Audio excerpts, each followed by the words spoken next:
और खबर है कि हुकूमत ने चीनी की किल्लत दूर करने का फैसला कर लिया है। 10 लाख टन चीनी दरामद करने की मंजूरी दे दी है। ताहम चीनी की कीमत में इजाफे का भी खदशा पैदा हो गया है। दरामदी चीनी 220 रुपए किलो में दस्तियाब होगी। साबिका हुकूमत ने शुगर मिल्स को 10 लाख टन चीनी एक्सपोर्ट करने की इजाजत दी थी, जिससे बहरान पैदा हुआ। बलूचिस्तान में चीनी 185 रुपए किलो में फरोख्त हो रही है। कराची में चीनी की कीमत पौने 200 रुपए किलो तक जा पहुंची।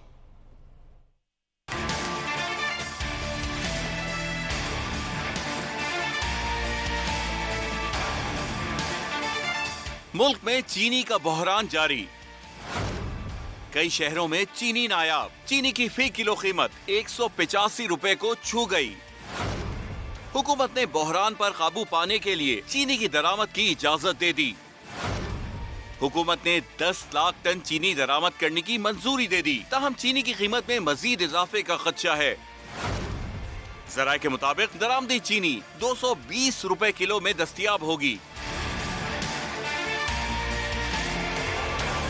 मुल्क में चीनी बहरान की वजह से बलूचिस्तान में चीनी 185 रुपए किलो में फरोख्त हो रही है। कराची में चीनी की कीमत पौने 200 रुपए किलो तक जा पहुंची। हमारी उससे तो वो चीनी भी चली गई।